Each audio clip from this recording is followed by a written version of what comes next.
Welcome back to the How To Home podcast. My name is Aaron Massey alongside Tracy Pendergast as always. And our guest today needs no introduction. He is a YouTube creator, author, a former architect or current architect, and has a little bit of everything background, a big name in the makerspace. Ben Uyeda is here. Welcome. Thank you. Happy to be here.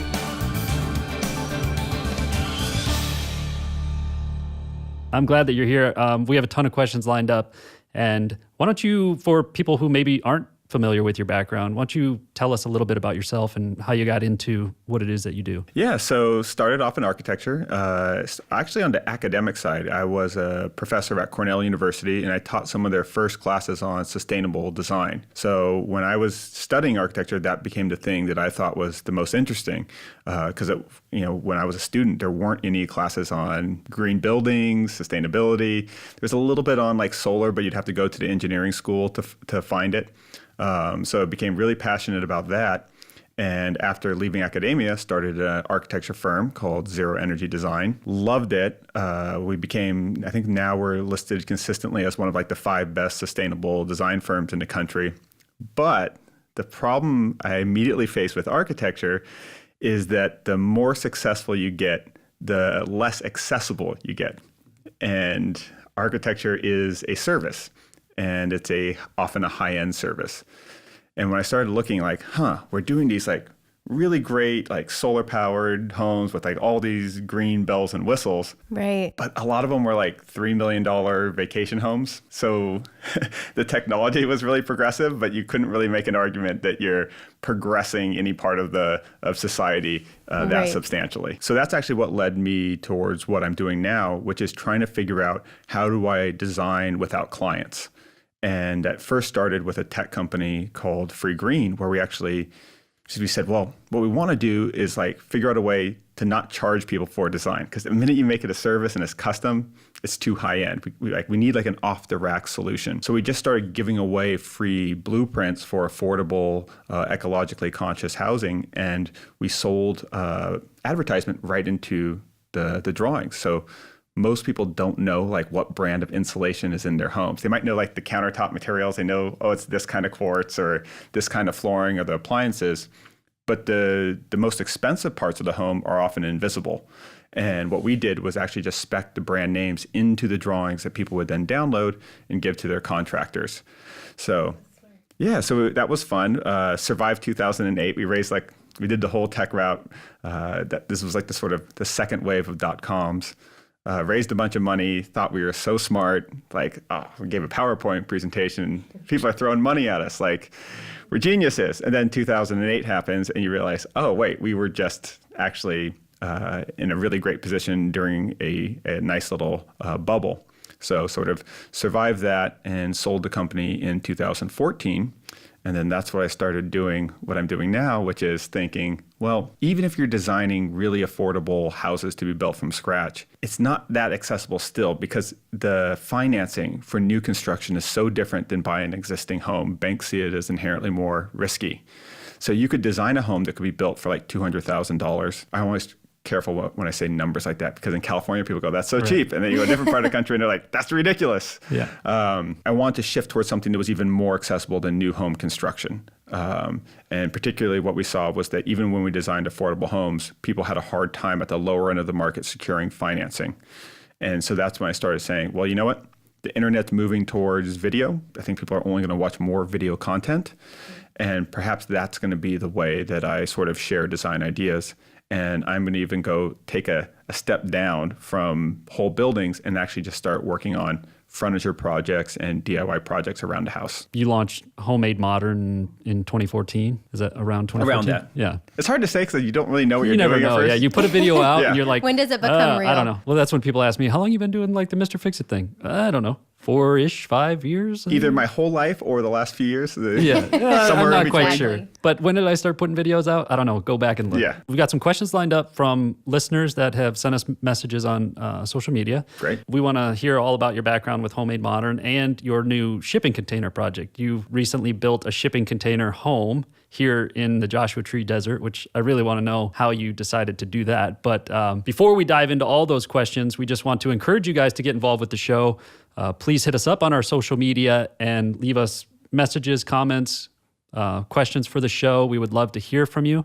And we want to thank our founding sponsor of the show, which is FilterBuy, for making this series possible. FilterBuy is an HVAC filter provider, and they ship everything to your door directly. You can sign up for a subscription service. It's super easy, and you don't ever have to remember to change your filters, which is super helpful if you're building a shipping container home. FilterBuy is great. We use them in our house. And changing your air filter is like one of those things that people really forget to do. But if you or people in your family have allergies, it's actually one of the more important sort of healthy things that you can do that's super easy. Absolutely. The first question I want to ask is, you do a lot of your projects and your homemade modern stuff with minimal tools and like very limited materials, I would say. What is it about your design aesthetic, or what is it that drives you to make stuff like that? Well, in the beginning, it was looking at the underserved sort of DIY population. When most people think of home improvement or DIY content, they think of a very suburban context. When I was getting started, I was looking at the data showing that people in my age demographic were moving more and more towards cities. And I'm like, well, if all this DIY content is sort of built around having this big garage that you can work in and building a whole island in your kitchen, this is really frustrating for all the people that have bought their first homes, that probably even of greater value than a lot of these suburban homes that we see on sort of the TV shows.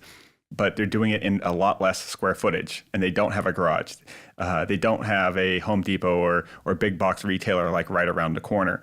And that's where it sort of started. Was I was living in Boston at the time, and I was thinking, like, if it's winter, you have to figure out how to do these things. So you don't have room for a table saw or a drill press or a joiner or these big stationary desktop woodworking tools. But if you think about it, you can build a lot with a circular saw, a drill, and an orbital sander. With those three tools, which could all fit in, a sort of a 1 foot by 2 foot by 1 foot deep box, which you could just hide into a closet, you could build most of the furniture for your house.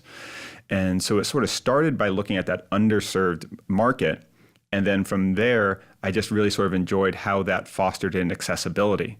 And I started seeing people around, not just around the country, but even around the world, sort of building the same stuff that I had. Whereas when you see the sort of woodworking projects, you really only see people in like America and some European countries having access to those kind of tools and things like that. And it's really intimidating too, all of the steps in the process. Yeah, well, I think that when I first started watching some of your videos, I was like, this guy's like just building stuff in his loft or whatever. It's like on this floor of his loft, like just running power tools right, in his kitchen basically. And I was like, okay, that's cool. I think early on I took a lot of cues from food media. So I think food media is like way ahead of sort of design and making media because it's just 1 degree more accessible and more understandable. But if you talk to, there's so many chefs that can make an amazing meal. They don't need a sous vide machine. They don't need the giant KitchenAid mixer. They don't need all this fancy stuff. It's really just looking in the fridge, making the most of what they have. And that's actually, I think, the way to make making or cooking part of your lifestyle, is making it less about the gadgetry, less about the expensive components, and just much more about understanding the interaction between the elements, right? That's why I love that Netflix show, The Salt, Fat, Acid, Heat, because they really break it down where it's not about recipes. It's really about understanding concepts.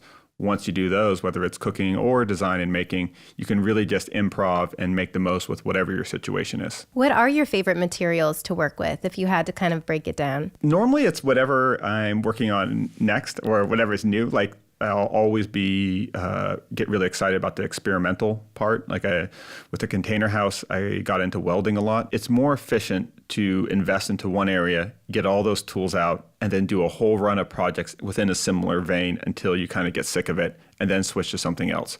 Trying to be well-rounded in the moment, I think, is hard, and you lose some of those efficiencies. But I would say if you look consistently over the last 5 years, it would probably be plywood and concrete. Concrete because it's one of the few materials that's really available worldwide. If you're in Cuba or South America or China or the US, you'll see concrete and it's relatively similar all the way around. Whereas like hardwoods in particular are so different. Different countries have different access to them, and a lot of countries don't have forestry. Plywood, I think, is interesting because even if everyone doesn't have the same kind of plywood globally, people are at least familiar with the concept of sheet goods. And it sort of lends itself to both things at the building and construction scale and at the kind of furniture scale. So I'd say those two things, just for their sheer versatility, would be like my main two go-tos. I mean, you've done some incredible stuff with really those two things. One thing that comes to mind for me, like the one project that like kind of blew my mind was the spiral staircase that you did with plywood. Yeah. That was crazy. I mean, it's just really just one material, and you made an entire spiral staircase out of like CNC components, which, I mean, we'll throw a link to that in the show notes for anybody who hasn't seen that, but that's crazy. And then the other thing is your bucket stool, right? Like yeah. That was such a widely exposed, worldwide project. Yeah. That is crazy. Because everyone has buckets, Yeah. everyone has concrete, and most people can find a few sticks lying around. I even saw one, I think it was in Alaska, where they were making them out of ice, and they were using it for ice fishing. Amazing. Yeah. That's kind of cool. Is that your most popular project to date? It's interesting when people ask, like, popular, right? Because I have a ton of things that have been viewed way more times. Right. And I think there's a danger for people that are in the sort of content business to think of views as popularity. But that sort of ends into a race to the bottom, because you look at a lot of the content that gets a lot of views, there's no redeeming nutritional qualities to it whatsoever. So for me, the bucket stool is probably the most popular in terms that the most amount of people around the world have sort of built it. I've recently became fascinated with angle grinders because they're such a weird tool. They're kind of scary because they are a little bit dangerous. Spinning disc is shooting sparks. Yeah. But it's a $40 tool that you can cut, sand, shape, carve, and do all sorts of crazy things with it. So it's one of the least expensive tools that you can do the most with. And the part that I was sort of blown away discovering was how straight you can cut plate steel with it. Like, I always had this idea in my head that if you want to make stuff out of steel, you have to have torches and gas tanks and all these Plasma things. cutters. But you really need like a $40 tool with an abrasive wheel, and you can cut incredibly straight lines through like 1/8 inch thick steel. And it's because it doesn't cut that fast, it makes it actually easy to follow the line and be accurate. So that's my new jam. Your new jam is the angle grinders. Well, to that point, you built something I thought was just like so simplistic and kind of brilliant, was your lounge chair. Yeah. That it's was just really like a cool. bent piece of steel covered in, some foam and leather, but so visually appealing. I thought it was such a cool, unique build. Yeah, we'll look at like high-end boutique kind of furniture sometimes. And we'll be like, okay, that lounge chair in that store window is $4,000. Like, I bet you we can build something a lot nicer for like $200. Because leather is still expensive if you use that for upholstering. And that becomes the sort of premise. It's this sort of like a somewhat antagonistic kind of walking around, seeing something that's been deemed to be inaccessible to most people, and just kind of wanting to show that, no, you can really have things as nice as you want them. Some people will just have to work for them, and other people will have the capital just to pay for them. So a big trend, obviously, is like mid-century modern. I see that a lot thrown around. And I'm always like, okay, well, what's the definition of a modern piece of furniture? If you're making a piece of furniture that's inspired by the 60s or the 50s, and you're making it currently in present day, and that's modern or mid-century modern, like, I never know what's a real modern piece of furniture. What does the definition of modern? Right. Well, I'd have two answers. If I was in an academic setting, it'd be totally different than I'm in sort of a more populist setting. So typically modernism is a time period in design and architecture that was about sort of, where people were really figuring out how to aesthetically express the Industrial Revolution. Like, now that we have all these new means of manufacturing and production that are efficient and are expanding our capabilities, how do we express those in a visual language? And that's when they started saying, oh, we don't need ornamentation. The houses aren't made out of wood anymore. They don't need these like layering of things that allow the water to flow over them. We can make the angles meet right up and make perfect, precise boxes. So that's the sort of theory and context behind modernism. What it tends to mean now is sort of a replacement for the word contemporary. And people, I think, associate it with just being less decorative, which is fine. I mean, any sort of popular conception of any word is going to be the one that actually matters the most, no matter what sort of academics complain about. I think it's just the acknowledgement that we don't always need a lot of embellishment. Now, the sort of ironic part of this is that it's often harder especially from like a craftsmanship standpoint, to make something without embellishment, because embellishment often hides a lot of things, right? Like it's really hard to cook an egg perfectly. But if you put a lot of hot sauce and all kinds of stuff over the top, you really embellish and decorate it, you can hide the lack of craftsmanship. Modernism tends to refer to things that are a little bit more, that are less ornate and stuff like that. And I think that probably contemporary would be the better term to use, but since it doesn't index as well on search engines, we're going to go with modern. Whereas I think for like my generation, the mid-century modern has the same appeal as like a TV show like Mad Men. It seems to be like a sort of I don't have direct memories and experiences with that time frame, so it seems rare. It seems fresh in a way. And that's what the 80s seems like to people that are a little bit younger than me. Yeah, there's that like non-existent nostalgia. Like you're nostalgic for a thing, and I see that all the time. Like you're nostalgic for a thing you never lived. Right. Which is so interesting. So what do you encourage people to look for if they're going to buy? I think to do it asymmetrically, I think is the best advice you can get. It's like if you're going to buy clothes, don't get everything from Banana Republic, like all the same thing and just look like the mannequin. Like that's lame. Try to find like the cheapest basics that you're satisfied with, and then splurge on something you're going to keep for a long time, like a really nice jacket or coat. And I think the same thing's true with the home.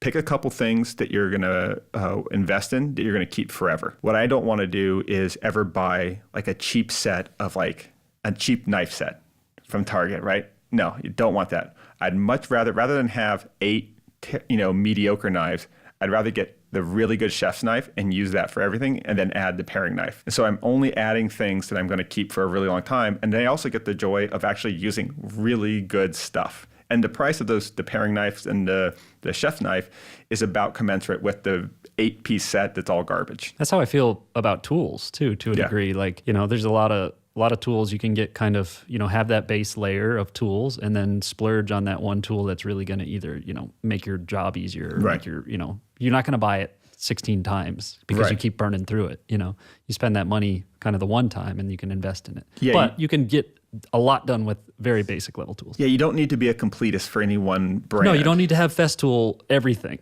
You might have one Festool, like if it makes your job easier, your life easier, but you don't need a whole arsenal of that. Right, and there's so many examples of people with like fantastic style, either for the way they dress or their home, where they're using a lot of really inexpensive stuff. Mm-hmm. I always tell people if they need like a glass tabletop, get it from IKEA. IKEA produces glass at such scale. Glass is glass. It's their tempered glass is just as good quality as design within reach. Pick the pieces that you want from there. Cabinets are another great example. Like if you're getting sort of like lacquered cabinets, yes, the poke and pull ones are really nice, but you can dress up some basic IKEA or Home Depot ones and just maybe customize the hardware, upgrade the hinges yourself. There's a lot of ways where you can mix in the low end with a few high-end things that are really important to you to kind of stretch your budget more efficiently. A box is a box, right. As far as a cabinet goes. You can make new doors. Right. It's not that hard, honestly. Like it's a relatively easy thing that you can learn how to do with relatively simple tools if you want to. But a cabinet box is all it is. It's just 4 pieces of wood put together and up on the wall. So yeah, I think for a lot of those things, people need permission to do those things. Yeah. Well, they need to see somebody else do it first. And that's the beauty of, why you and I kind of do what we do, which is make videos and show people that what's possible, which is cool. And it's fun to hear you say, I think we align very much the same in terms of the appreciation for other craftsmen who do things. Ceramics is one of the huge things that I follow on Instagram as well, because I've never done it. I would love to do some of it, but it's just such an interesting and unique world that is totally different. And leatherwork even, to that point also. And my wife is into horses, equestrian stuff. So some of the stuff I see, like in terms of the saddle makers and stuff, I was how the heck do they even do that? Like, it's crazy. When I was getting started and posting all these videos and instructions for how to build furniture, I had a few sort of high-end furniture makers reach out to me and being like, you're saturating the market and people aren't going to buy the stuff. I'm like, that's not true at all. And I think actually the opposite's the case is the more I learn to cook, the more I like to go out to eat. Because you have an appreciation. Exactly. You realize there's just things that like, I'm not going to go out and buy 30 different ingredients to make this dish. I don't have that level of physical dexterity or that skill. But in trying to do it at an amateur level, I realized how much separation there is between me and the pros. So I encourage all the people that are specialists is actually you want to encourage the amateur participation in your thing. It's not threatening. You're actually building a fan club that's actually going to really understand you. So when someone leaves your channel, when someone's, visited the site or watched some videos, what is your goal? Like, what do you want the takeaway to be? What do you want people to learn? It depends on the scenario. So for a lot of the subscribers and followers are design students or designers just getting started in their career. So the overwhelming message that I want for them is that you can have a creative career that's not dependent on patronage. And I think for whether it's architecture or film or something like that, these are creative professions, but you need, in the traditional practice of them, you need someone else to give you capital to build the build or design the building for them or to fund a movie or whatever this big project is. And for those types of people, I want to show that there's a way to get your ideas directly to consumers without having this sort of capital bottleneck. For the actual people that are consuming design and looking for design solutions in their homes, I think the main thing I want to show is that you can be more forgiving. And by sort of picking, so many people come to me and go, I don't want to build it and then not like it or do those things. And a lot of it isn't because they don't like what they make aesthetically. It's because they sort of think that everything has to be perfectly flat. A table doesn't have to be perfectly flat. It just needs your food not to roll off of it. A cup needs to not tip over. If it's good enough for that, it's fine. It's perfect, actually. And it'll look more handmade, which is actually what people like. That's why when people go into French cottages in the countryside, nothing straight. That's what looks good about it. That's why it doesn't look like a computer rendering. Things can be incredible looking. They can be incredibly aesthetic without that sort of maniacal self-abuse of demanding that every cut is perfect. Every piece fits perfectly. No gaps in between the pieces. Everything perfectly flat. Everything perfectly level. That's not actually what makes things look good at all. So you have just kind of completed shipping container home project build. Yeah. First of all, what made you want to build a shipping container home in the middle of the Joshua Tree Desert? Joshua Tree is a special place for me and my friends. We still have been doing it lately, although it's funny, the one year I'm living out there is the one year we didn't do it. But we sort of had this tradition, the weekend before Thanksgiving, we'd all go climbing and rent an Airbnb or go camping. And it was sort of our mini reunion right before the holidays. It's a fantastic place. The climbing's is really fun. And it's just visually unlike any other place. So I've always been sort of had a kinship for that part of the world. My interest in the shipping containers is actually a little bit antagonistic. Is when I was last teaching architecture, I don't know how many times students tried to bring shipping container projects into the classroom. And they'd always say, well, I saw online that it's a really affordable way to build housing and it could solve all these things because you just stack these, they're cheap, you just stack these blocks together and you have instant spaces and enclosure. But one of the misunderstandings about buildings in general is that building structure and enclosure is not hard. It's the marrying of all the trades together to put plumbing into those structures, to run electricity through them, to install windows in a way that's watertight, to insulate it in a way that's not going to get moldy but still going to stay warm. Those are the things. It's not just making big boxes. Making big boxes is really easy. So I wanted to do the shipping container house. One, I do like the aesthetics of industrial objects, so I'm not against shipping container houses, but I feel like there's a lot of misinformation out there in the public sphere, the same way there is about sort of 3D printed houses. So I said, well, what better way, rather than railing against it like a grumpy old person, is just show here's how you would actually do it and let people sort of make decisions for themselves. Another thing that I want to highlight in this process is the sort of regulation-intensive process of building a home in California. California has some very serious sort of housing issues, and a lot of them are coming from regulation that's very well-intentioned and that I appreciate the values behind it, but is universally applied in a clumsy way that makes construction really expensive. And rather than, again, saying this political party's smart and this one's stupid, I said, here's just what goes into building a house. And so I thought it'd be it would be a fun challenge to build because I've never built a house starting with the the cladding and roofing first and then build inside of it. And then two, I thought it'd be a really interesting way to create a different, longer form type of video series where I really explore novel construction ideas in depth. Traditionally, you're looking at a set of plans or something and you're building it with all that in mind. With you and with the shipping container, you're having to modify everything. Right. You're modifying this existing steel structure. And based on my experience from building things, anytime you modify things, it slows it way down. You Right. have to change everything because you have to custom do this, custom do that, change things. Whereas, in a traditional building thing, it's like, oh, this is where this is going to go, this is where this is going to go, and you just build it around it. So I could see that would just take a lot of time to do that. Yeah, people don't think of home construction as this like high-tech endeavor because like it involves like 2x4s and like concrete and gypsum board. Like these are very seemingly primitive materials. So it doesn't seem like it's this like top-down intelligent system.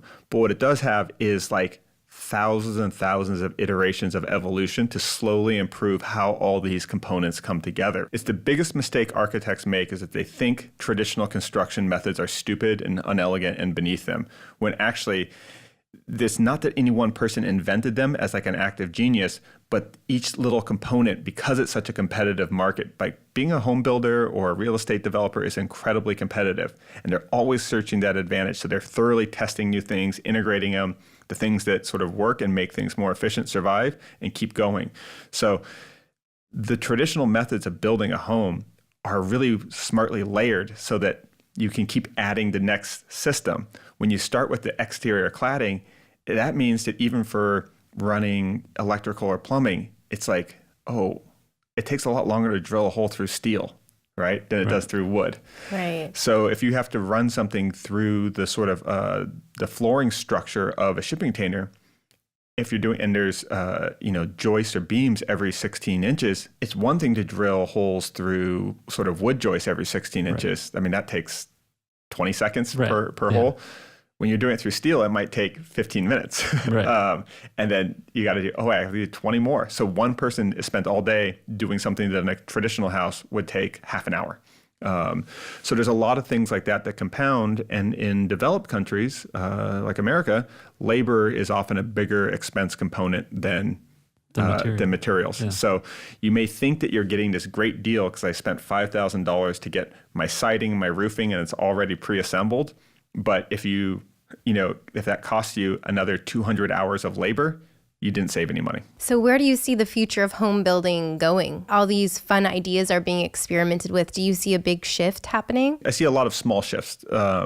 So people always ask me about like, oh, this tiny home movement. I'm like, well, how much movement is there? There's a lot of media interest, but are they making up 1% of new home builds? I would be skeptical of that. And would you really want to live in a house that small? Now, in general, I think a lot of existing homes are way too big. And I think we do the same thing, is that we overreact to something that's equally impractical. So most homes have a lot of space that we don't really need, right? And I know that the average square foot for single family homes has, I think, gone down somewhat since like 2005, 2006. So I think smaller homes is nice. I think the other trend that I'm sort of seeing is people wanting homes that feel more like really cool lofts or apartments, sort of like the intersection between sort of urban living patterns and suburban living patterns. So I think those are kind of the broad things that are happening en masse. But I always try to look at like what's actually being built, because that tells a much better story of trends. I think open floor plans in general are sort of becoming more and more seen as like a norm. The ideas of domesticity are more casual than they used to be. I think there is a greater interest in building performance and thermal comfort. And then the other thing that I think is the most interesting, the way people are thinking about smart home stuff and control systems. And when I was starting my architecture firm, there was companies like Lutron, which would sell you like a lighting system for like a ridiculous amount of money. With their control board thing. Our joke that it would be cheaper to hire a butler, name him Lutron, and tell him which lights to turn on and pay him $30,000 or $40,000 a year rather than pay $80,000 for this system that basically creates interchangeability between your light switches. Right? But what's so cool now is now they have like Wi-Fi systems at Home Depot that do the exact same thing that are like $30 each. Yeah, that's what we just installed in our home. I was telling Aaron. That kind of stuff is really exciting.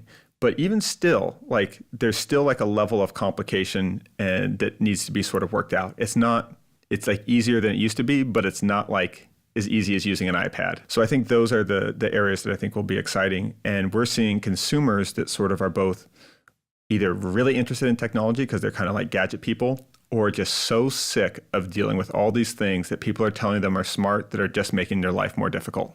And just saying, you know what, I want the Luddite house. I want something that's like has a new car in it, but otherwise than that, it looks like something that like the Amish would live in. Yeah, it seems like based on a lot of your answers that you do a lot of research before diving into something and kind of look at trends and statistics and kind of think very academic approach. Yeah. And I'm wondering with your furniture design or with pieces you build, are you inspired in that direction, or you ever just wake up and say, I just feel like building this thing and just start working? Well, it's funny. I actually don't like analytics, but I value them. So like when I was looking for land to build my Boston apartment building, I like, God, analytics are so important, but I really don't ever want to open Microsoft Office like ever again in my life. Like I just think it's just, I don't know, it's somewhere between like Microsoft Office and using like a porta potty where they're both, I feel like, just like extract a little bit of your soul if you're a creative person. But I still understand that they're like, it's really important to have insight in what you're doing and not just going on hunches.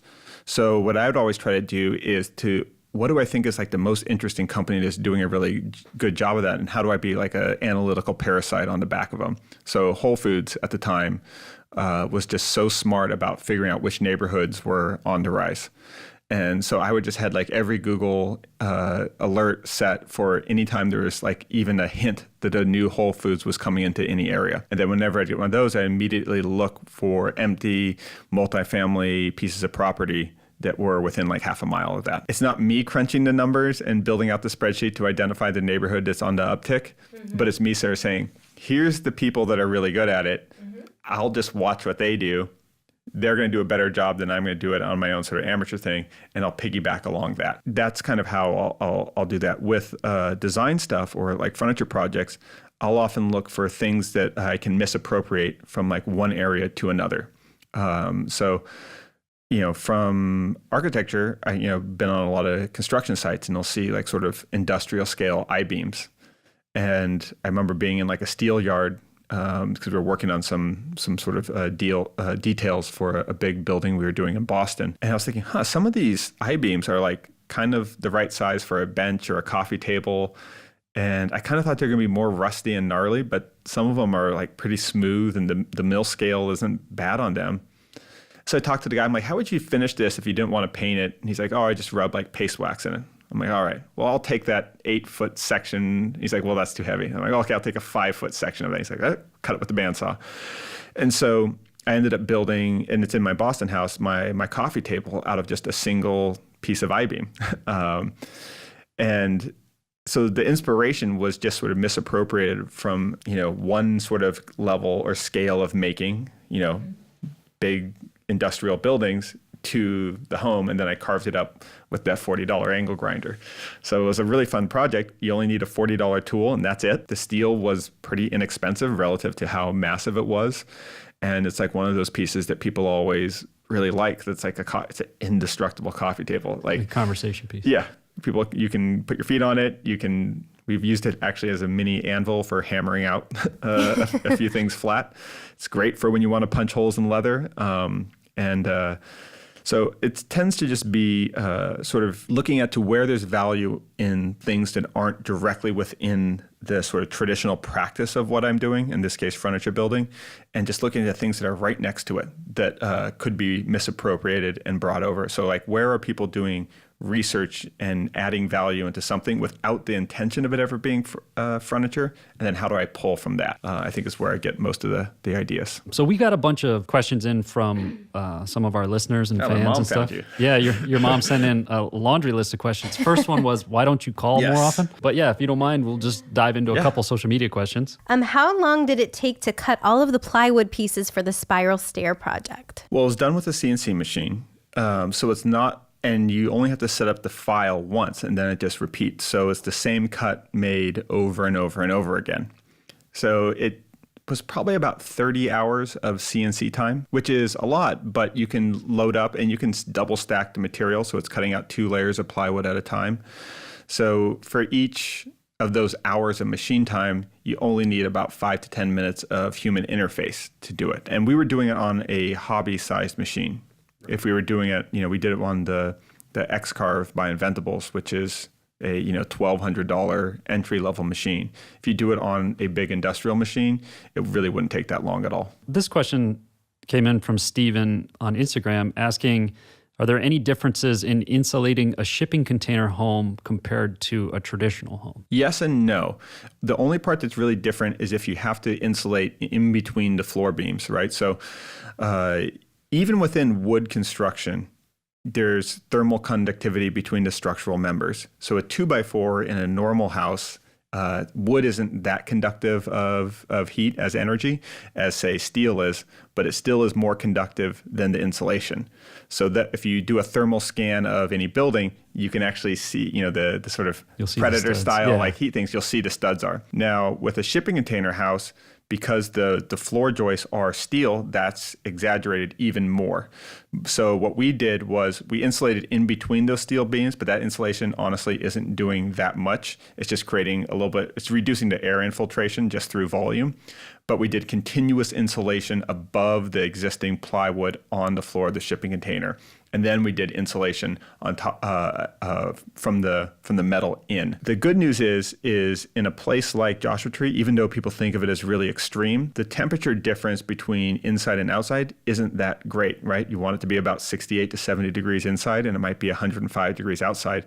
It's like a 30-degree difference. Whereas in like Boston, in my house there, I want it 68 degrees inside. It might be -10 outside. And so in Boston, we did a 14-inch wall cavity with double studs with a whole bunch of cellulose and a little bit of closed cell spray foam insulation against it. The question is never about how to insulate the building.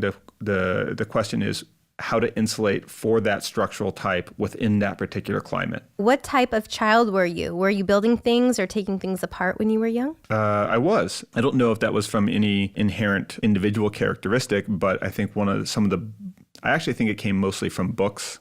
Even though my parents did give me and my brother tools from a pretty early age, I think it was seeing the sort of social value and the way that making can lead to adventures. So if you read books like Swiss Family Robinson or Robinson Crusoe, or to a lesser degree, Huckleberry Finn, fabricating things and building things was not just a means of survival and sustenance like the way it is on Little House on the Prairie. It was actually like a means for creating opportunities for yourself, right? If you want to have an adventure traveling away from home at an age that's not appropriate at all, like build a raft and go down the river. It was those kind of narratives that made the sort of physical part of making seem grand and adventurous rather than tedious and laborious. So I don't think it's really about sort of telling your kids and giving them tools. I think it's like about fostering that connection between freedom and personal responsibility and having their own little moments away where they can be like where they have autonomy through their sort of own physical acts. I think that's the part that tends to get kids wanting to invest more and get better at it. Yeah, I had an obnoxious Lego collection. Right. It's like, why do kids like riding bikes? It's not because they actually love the physical exhilaration of going at 15 miles an hour. It's because it's their first means of transportation where they feel a little bit of autonomy. This one's from Ethan Carter Designs on Instagram. We touched on it a little bit, but maybe you can speak to one specific thing. Besides permits, what was the biggest challenge or surprise that you ran into when building the shipping container home, and how'd you overcome it? I think it was just not having clear answers for the other workers about how to do things. Yeah, they'd be like, well, can we drill a hole through here? And I'm like, I guess so. And they were like, how do you want us to flash? Oh, here's like a great example, right? Normally when you're flashing a roof, the roof isn't already there first, right? Wherever you have sort of drains, you need to have a pipe that vents out the roof. The roof of the shipping container is the roof of the shipping container. So when we put the pipe up through it, we have to flash it. And normally you'd want that flashing to tuck under the roofing and slope this. But in this case, we have to set it on top. You have to set it on top. So it's just like, we had to find a more flexible type of mastic sort of adhesive. And then we had to figure out a type of like sort of tar or rubberized or vulcanized rubberized coating to go over it that would be compatible with the expansion and contraction of the steel, which is more than like shingles on a roof.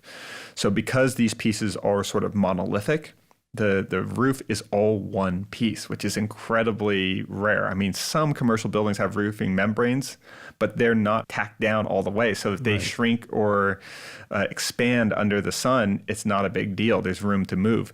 With steel, it's much more unpredictable what it's going to do. So it was trying to sort of just research and make those types of decisions that just aren't typical. And even though the people I was working with have way more construction experience than me, they only have experience that's non-conceptual, which means they're sort of following specific practices. So when you switch a few variables, sometimes they're a little bit out of their depths. So it was trying to take my conceptual understanding of design in buildings and marry it with their sort of wealth of hands-on experience and trying to find that right answer in between. And you're getting a lot of, like at that point, you're reliant on the substance, whatever that substance is, for your waterproofing, instead of, in a traditional roof, if you're flashing, there's like some kind of, usually a physical barrier of some kind of metallic or something else. Yeah, and that brings up actually the most difficult part, which is holding my temper in the comment sections of these videos, because people love to just say, well, that won't work. But they're in Florida, and they're right, but they're wrong. They're right because I wouldn't build the same way in Florida, the same way I would here, the same way I wouldn't wear the same clothing in Alaska as I would in Orlando. So it's funny when people aren't, they're right relative to their own limited context, and then they think that they got you, right? You made a mistake, and we're like, well, it rains like 4 days a year here, so I think we're good. Yeah, exactly. Where is the most affordable place to get shipping containers? So it depends on where you're at. In California, if you build a house, I think it's actually any building, it doesn't just have to be a house, but if you build out of shipping containers, they have to be what's called a one-trip condition container, which means that it basically means that it came probably with cargo from most likely China over to the U.S. and then you bought it. And the reason why they insist on that is, it's actually two reasons. One is that containers before 2017 often used lead paint.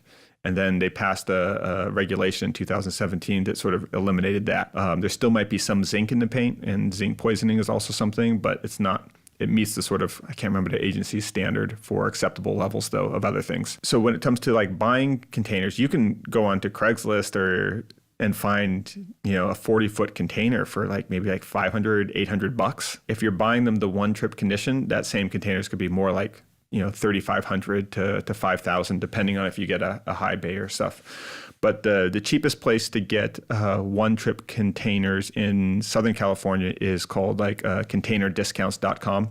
And it's just because of volume. They're like the biggest, so they're the cheapest. And they also can set up delivery, and they can also get you really cool specialty containers. When you're out in the desert, you kind of get these Breaking Bad kind of vibes. You'll see someone ride by on an ATV and just across your property, kind of look around, and you're like, dude, get out of here. And then you'll see on the video surveillance cameras at night, they're coming back and kind of poking around. But so we got to store all the tools and stuff. We bought one of those containers that opens on the sides. So the broad side of it's a 20-foot container, and it opens all the way up on the side. And that was awesome for storing all the tools. So containerdiscounts.com has the high bay ones, which are the extra tall containers. They have the normal containers, and they have all the specialty ones in between. Well, get on it, Aaron. Hey, yeah. I thought about. I have a house on a hill. I thought about digging out a thing and sliding a container in there and making my little bunker. Oh yeah, making my doomsday bunker. Yeah. Add a little elevator from or a hidden contraption door going down beneath my house. I've thought about it. Don't act like I haven't thought about it. It would be very doable, and if you did it kind of underground, you would solve some of the ground would regulate the temperature. Don't tempt me with a good time. I make content for a living. It sounds like a good idea. Put a couple skylights in, or get some of those like the solar tubes to bring some light Reflect some natural light down. I'll put a painting on the wall, make it look like a window. Boom. We're on it. So there's obviously a lot of information about you floating around there, about your skills and the projects you've done. But we want to know some more personal questions. Yeah, we want about to get Ben. to know Ben a little bit. So do you mind answering some quick questions? I won't answer all of them, maybe. But Yeah, you can say pass. Yeah. No, yes, I don't mind. First of all, does your tattoo mean something? Yeah, I actually use it for measuring. I had the idea about 4 or 5 years ago. And I was like, well, I'm always kind of using my hands or the distance between my pinky and my elbow to kind of approximate things. Or I think all of us have probably like walked off how many steps something is to try to get a sense of how big a space is. There's so many times when I've been up on a ladder and I needed to know needed to measure something and didn't have a ruler or anything handy. So I thought it'd be really cool if I just transformed my arm into a ruler. At first I thought of doing a very basic one where I just put mark like every inch or just like a normal ruler. But then I was thinking that's a lot of marks where you don't need all of them.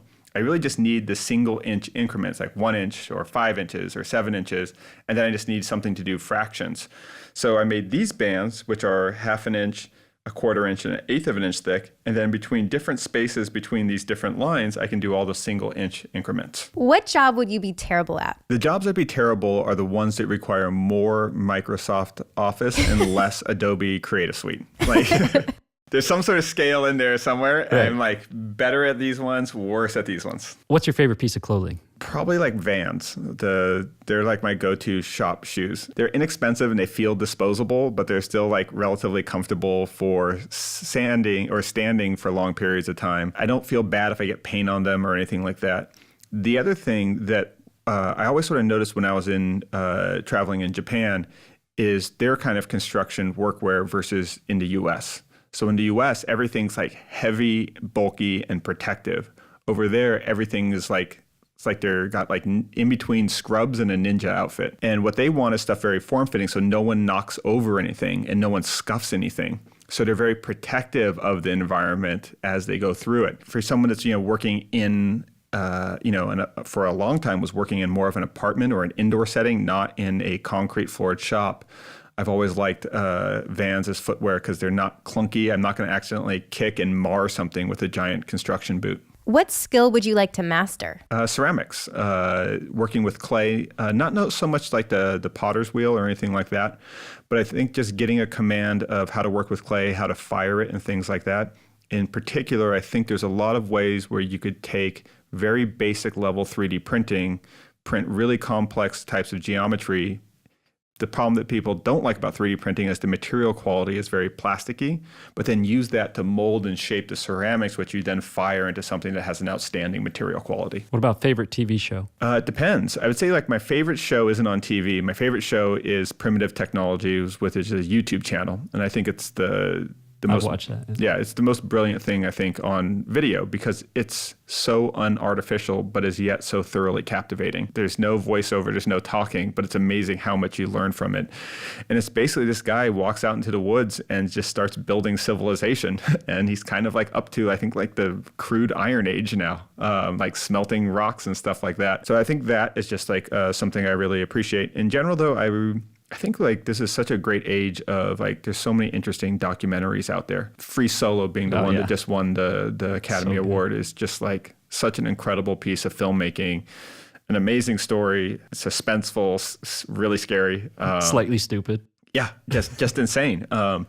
So I'd say like documentaries and Primitive Technologies on YouTube. Who has impressed you the most with turning your design into something special? I'm always hesitant with my design because I think by the time someone turns it into it, it's their design. Mm-hmm. But one person I've really enjoyed watching over the years it's an Instagram account called Concrete Geometric. So they took some similar ideas for the things I was working on early with sort of like concrete vases and decor projects. And they turned into a whole business. And now they're innovating with all kinds of really interesting colors that you wouldn't typically associate with concrete. So to see like that they took some inspiration for what I was doing like 4 or 5 years ago, and then this evolution to where they're making things that I have like no idea how they're like formulating that. And I've actually been talking to them about coming into their workshop to learn from them. Those kind of things are really fun. So yeah, check out Concrete Geometric on Instagram. What is something that you think everyone should do at least once in their lives? Not write a comment on a comment section in YouTube that they were thinking about writing. That was our next question. I think it's about what you don't do sometimes. I think there's enough prompts out there telling us to do more stuff. So I would say just say no more often. What's the most annoying YouTube comment that you get? The really salty ones I kind of enjoy because I don't mind the conflict of it. And, I'll sit back with a glass of wine at the end of the day and just be like, all right, which grammatically challenged individual am I just going to roast for my own enjoyment for 15 minutes? The things that really upset me are people spreading misinformation. And people, they often don't mean to do that, but they often do it in a form of exaggeration. So when I was doing concrete, like tables and stuff like that, people would say, that's going to break. That wouldn't hold. If you put any weight on that, it would break. What I really despise about that is they're wrong, first of all. And I would then at first would do like videos to prove that they were wrong. But what I don't like about it is if they asked, how strong is that? Could that hold more than, I don't mind the skepticism. The skepticism is valuable. The skepticism is where I see what they're thinking and then can know how to, maybe next time I should build in a strength test into this project. So the skepticism and the criticism is important. The false certainty is really destructive because someone else might be interested in that project, which is totally viable. And then they see that comment and it creates doubt. And then they go do something that would actually be a productive and constructive thing. So again, I love the challenge. The challenge is good. Challenge people all the time about where they get their information, make them cite their sources. But if you don't actually know for sure, don't act like you do. My most watched video is me building a concrete sink from 3 or 4 years ago that I built. And a bunch of the comments are like, that's never going to work. I'm like, I've had the sink for 4 years. It's totally fine. And you sir are wrong. Yeah. I occasionally I'll go back in and respond to one. I'm like, 4 years in now, still holding strong. Right. It's that overstating of it. I'm sure you wouldn't mind if people said it. Are you sure that the questioning is valuable? Because then I would say, well, I'll let you know when I get there and Right. I'll let you know if it breaks. Mm-hmm. But until right now, it's working great. Yeah. We need more people just admitting to things that they don't know. What are you most looking forward to in the next 10 years? Oh, I don't know. I don't really think that far in advance. It's funny. When I was involved with my tech company, you have to make sort of projections to investors like 5 years down the road. And you're just making it up. No one really knows. But what's crazy is that you then get sort of like held to those as standards, which often can take something that starts as a really exciting idea and turns it into like a daily nightmare. If I feel like I'm learning things, meaning that there's enough novelty in the tasks at hand where I'm gaining skills, if I, fortunate enough to not have, a lot of financial duress, so that is something that can get in the way of quality life. And then if it's it's fun and enjoyable in the sort of immediate, like kind of silly to think too much beyond that. Well, thank you so much for answering all of our silly questions. Yeah, we appreciate it. It's fun to learn a little bit more about you. Well, we can't thank you enough for being here. We really appreciate it. And I feel like I could just listen to you talk for hours. Well, we have a weekly podcast too that I host with 2 other makers called the Modern Maker Podcast. Where we just sort of talk shop on a weekly basis. So for people who want to check out your shipping container, you've analyzed or you're presenting this entire process. Yeah. Where do people find that? So just go to YouTube and search in the Modern Home Project, or if you put in my name, you'll be able to find it as well. And your social media is your full name? Yes, Benjamin Uyeda. Yes. Don't Instagram. go to Ben Uyeda and try to ask him questions. I think I actually own that account too. I just forgot the password on it. Oh, well, that's convenient. And then you also have Homemade Modern, yeah, which people can find you there as well. Yep, that's more the DIY furniture stuff. Plenty of opportunities to find your stuff. I'm really looking forward to seeing the rest of the shipping container project myself. I've been following along with it and want to see the finished product, and I would love to come out and check it out in person one of these days. And we encourage you guys to follow us on social media as well. You can find us on Instagram at howtohome_guide, or you can always visit our website at howtohome.com, sign up for our email list so you never miss out on any of the content. And we want to thank our founding sponsor of the How to Home podcast, which is Filter By. We appreciate their support, and we couldn't do the show without them. So, Ben, thank you so much for being here. We really appreciate it. Hope you had a good time. I did. And we'll see you guys next time.